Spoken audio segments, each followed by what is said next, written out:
Hello everybody, this is TipTopMTG here today with another Magic the Gathering video. In today's video, I'm going to be breaking down the top 10 most expensive cards from Commander Legends. So yesterday, we finished with Commander Legends spoilers, and we got to see every single card ranging with like a bunch of new ones, a bunch of old ones, and some of the reprints, for instance, are worth a lot. Some of the new cards are also worth a lot. And so in this video, we're going to look at the 10 most expensive. I'm going to talk about the cards and what they do and kind of why I think they either deserve or don't deserve that price tag and what like the price financially is looking like. Now, not everyone cares about how a set is doing financially. Actually, I would say most people don't. But another interesting thing is that these prices can somewhat tell you the power level. Now, it's not a direct, the comparison. Not the one with the highest price might not be the most powerful card. But generally, the cards on this list are going to be pretty powerful, so let's talk about them. So at number 10, we have Apex Devastator. This is a 10 cost 10/10, and it has Cascade 4 times. So this is going for about 10 bucks, and it's a mythic, so it's not doing amazing, especially when the set isn't the same price as standard boosters. We're going to talk about that at the end, but just keep that in mind that these are going to be slightly more expensive than standard boosters. Now, why is this up here? Well, I think the main reason for it is that it is so unknown. I mean, yes, getting to 10 mana is a lot, but if you're running this in a Cascade deck, you're probably going to be able to do that, and this card is essentially, there's not going to be many things with CMC, 9, there's not going to be many things with CMC 10 or greater, which essentially means that this is just grabbing 4 non-land permanents from your deck and just throwing them out on the battlefield, which has always been shown to be a very popular thing to do, so I think that's a big reason why, and I think part of it is also just that it's so unknown whether this will be good, if it, is controllable. On top of that, I think this has some combo potential. I'm not sure exactly how you do it at 10 mana, but theoretically, if you drew this and then cascade, cascade, maybe you could cascade into 4 cards perfectly if you set up your deck in a very specific, weird way. Not sure, but generally, I think this is just one of those cards where it's unknown how well it's going to do. Now, before we can go any further, I have to talk a little bit about this price, because I get some questions and I just want to make sure I answer the ones that are the most common. First, these prices are Card Kingdom's prices. I'm sure you can find them cheaper somewhere else, but it's just nice to have a place I can go to that, across all my videos, I've always used Card Kingdom prices. Second, this is in USD, so if you're in another country, first off, prices are different in other countries, as Commander isn't as big of a thing, I've heard, in the UK. So, prices may vary. On top of that, this is a pre-order price. The price is probably going to go down. This is a print-to-demand set, which means that as long as people keep buying it, they're going to keep printing it, which means that the price will go down unless a card really becomes a big, big thing. So, keep that in mind. If you're looking at this video and it's been like a month or two, and you're like, wait a second, Apex Devastator is only worth $4. That's probably why. So let's move on to the next card. Next, we have Sphinx of the Second Sun. It's an 8-cost blue creature Sphinx with flying, and it says at the beginning of your post-combat main phase, you get an additional beginning phase after this phase, and it's a 6/6 for 8. So first off, I want to note, that the 2 cards that we've talked about so far have both been fairly expensive cards. I would say 10 in green and 8 in blue. 8 in blue might actually be considered, quote, more expensive because green does so much ramp. But this is pretty awesome. What it does is it lets you draw an extra card, get in all your upkeep triggers again, and untap all of your permanents again after combat. So it's a pretty crazy effect, and I think that just because of how combo-tastic this is, I mean, first off, there are already spells that kind of give you double upkeep triggers, and those are generally pretty, good and can be expensive cards. And so you add in the extra draw, the extra untap, and you get something pretty crazy. Now, do I think this will be the most defining card from the set? No, but I think that this will be a card that sees play in decks for a while. Of course, you do need to be able to get up to 8, and as Commander moves to be a quicker format, that may become less relevant, and generally, people who are going out and buying singles, for instance, are looking for more powerful stuff, but if you're in a casual play group, I really see this being a powerhouse for a very, very long time. I mean, obviously, it doesn't do much on its own. Well, actually, it does. It draws you an extra... It kind of just gives you an extra turn every turn. except for combat. So you know, that in itself is pretty good. So yeah, I'm kind of on the fence on this card. Like, it's cool, the effect is really amazing, but it's also an 8-drop, and so yes, you know, I think that this does work well in a lot of decks. I just think that a lot of decks are going to have trouble getting to it, and at the point where they can cast it, they would have already won the game. So that's the one issue I have, and I think maybe why it should be about the same level as the Cascade guy, because it is kind of just a really expensive card, and I think that really can hold something down. Next, we have Rings of Brighthearth. Now, this is a reprint, and it's going for about 13 bucks, and it's a 3-cost artifact that says, whenever you activate an ability, if it isn't a mana ability, you may pay 2. If you do, copy that ability. You may choose new targets for the copy. Okay, so pretty simple. You can pay 2 to copy any ability. This can be any non-mana activated ability, I should say. So if you have an ability that says tap, draw 3 cards, you can tap, draw 3 cards, and pay 2 mana to actually draw 6 cards. If you activate a Planeswalker's ultimate, you can pay 2 mana to activate that ultimate twice. If you activate even a Planeswalker's Plus, you get that twice if you pay the 2 mana. And this card has not been reprinted in quite a while, and they said the reason for that was it was hard to fit it into a set, and I think this set is the perfect, you know, time to do that, and they did. And if I'm not mistaken, it was around 30 to 50 bucks before per copy, so it going all the way down to 13 is pretty good. Of course, when it comes to reprints, pre-order prices generally are a little bit more conservative because the price is going to go down from what it is already. I think that I think this might actually be where they settle, but again, if they're going for 13 now, they're probably going to drop as they print more of it. The issue is if they do this set and then more people play it because they're like, ooh, cool draft experience, and then they're like, ooh, I like Commander, this may actually end up raising some of those prices, but introducing newer players to the format. Although I see this more as a product for people who are already playing Commander. Next, we have Hull Breacher. So here's a new card. It's a 3-cost blue creature, Merfolk Pirate with Flash, and it says if an opponent would draw a card except for the first one they draw in each of their draw steps, instead you create a treasure token. So it's not only stopping your opponents from drawing extra cards, but letting you benefit off of it. And so this is going for about 13 bucks because it is such a powerful card. When this was spoiled, I think I talked for like 3 or 4 minutes about this one specific card, and I just really think it has so much potential. You know, you can throw this in any deck that likes to wheel, as in Wheel of Fortune, make everyone discard their hands and then draw 7 cards. If you do that, everyone discards their hand, you draw 7 cards and create 21 treasure tokens, and your opponents just basically discard their hand, and that is 2 3-mana spells. And you know, Wheel of Fortune is not the only version of that spell. We have Windfall, we have lots of other things. So yeah, I could totally see this fitting in those decks. It also just works well in decks if you like want artifacts or treasure tokens or just need to fill a spot. If you're in a Merfolk deck or Pirate deck, this also just works really well. If you're in a deck that cares about Flash, if you're just in a blue deck, this could be a good inclusion, especially if you're playing cards that, you know, synergize with it, whether it be your Windfalls. I know some blue decks that aren't necessarily wheel decks will run like Windfall, just, you know, sometimes it's a useful card, and so I think that this will see a home in many places, and I think just more stopping cards from being drawn cards means that it'll maybe not devalue drawing cards. Drawing cards is always going to be good, but I think that this could change a little bit about how Commander decks are built. Maybe if drawing cards is so powerful, more and more people will start to include these type of cards as they become more accessible. And I think 13 bucks is probably around the same right point. Now, this list, by the way, there's over $100 in difference between the lowest card on the list and the number 1 card. So you can see we're about to spike pretty hard here in a little bit. But first we have Tevish Stats, Doom of Fools. It's a 5-cost black 4 loyalty legendary planeswalker, and it says +2, create 2/0/1 black thrall creature tokens. So just 2 creatures to sack, 2 creatures to chump block with, 2 creatures to jump block for your planeswalker. It has a +1. You may sacrifice another creature or planeswalker. If you do, draw 2 cards, and then if it is your commander that you sacrifice, draw another card. So if he's in your deck, you can sacrifice your commander, or you can sacrifice the other partner, or after you activate his ultimate, you can sacrifice other people's commanders, and we'll talk about that. -10, gain control of all commanders. Put all commanders from the command zone onto the battlefield under your control.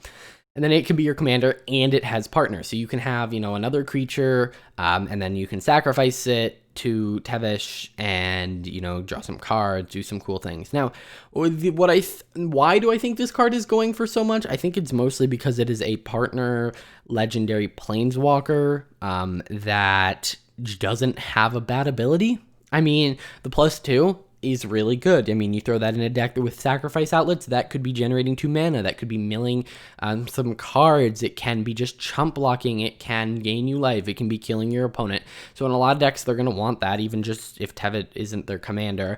The +1 is a sack outlet for the 0/1s if you want, which also is card draw, so it's chump blocking, sacrificable creatures. We have a sacrifice outlet and card draw, and then we have an ultimate that threatens to win the game by taking everyone's commander from the command zone and on the battlefield. Now, it doesn't take things from, for instance, graveyards. So if, you know, if some opponent has, I don't know, Elish Norn out on the battlefield, and they're like, well, I don't really want you to get this, so what do? They kill it and let it go to the graveyard, then you don't gain control of that. But yeah, definitely an interesting effect. Now you'll notice that he is just barely outside of range to be doubling seasoned into it. Doubling season lets you like have planeswalkers enter with double loyalty, and I think they purposely did that. They don't want you running this with a green partner and then just going, haha, you know, turn 5 or 6, if you're running green, probably turn 5, I just have all your commanders,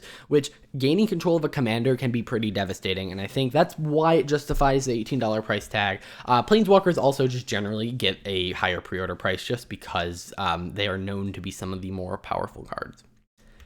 Next, we have Scroll Rack. This is this is a reprint. It's a 2-cost artifact. You can pay 1, tap, exile any number of cards from your hand face down. Put that many cards from the top of your library into your hand. Then look at the top exiled cards. Look at the exiled cards and put them on top of your library in order. Basically, what this is doing is saying, hey, you know, I'm going to choose any number of cards in my hand. So let's say I have 7 cards in my hand. I'm going to choose 3 of them, and I'm going to kind of swap those 3 with the 3 cards from the top of my library. And that's basically all you're doing. So you're kind of just putting those cards from your hand face down, grabbing 3 new cards, and then putting those face down cards back on top of your library. So you can kind of stack your deck however you want. You can trade out cards and then shuffle your deck. Lots of cool things you can do with it. Now, this used to be in the top 10 most expensive, like, non-reserve list cards. And this reprinting seems to have brought it down. Now, I believe it was reprinted in Mystery Booster and The List this year, but those were really small reprints, and so this is the first really major one, and it seems to be really dragging down the price, which is wonderful. No one, except for investors, like high prices, because, you know, the game is a game, and people want to play it. I mean, if the game was not a game, it would not be a thing. So, you know, the ability for people to play with the cards they want to play is good. Now, $28 for 1 card is still pretty crazy. I know people build commander decks for less than that, and that is just 1 card, but it's good to see the price come down. And if the Commander Legends is popular and they keep printing it, this price will go down even further. And it may be interesting to look at it in like a month, 2, maybe even 4. I don't know why I don't like 3, but maybe in 4 months, we can look back at this and go, hey, I wonder how the price of Scroll Rack is doing. That'd be interesting. Next, we have Opposition Agent, also going for $28. It's a 3-cost black creature, human rogue, 3/2 with flash, and it says you control your opponents while they're searching their library. While an opponent is searching their library, they exile each card they find. You may play those cards for as long as they remain exiled, and you may spend mana as though a mana of any color. So, yeah, this is similar to Hull Breacher, where it's just a shutdown card for 3 with flash.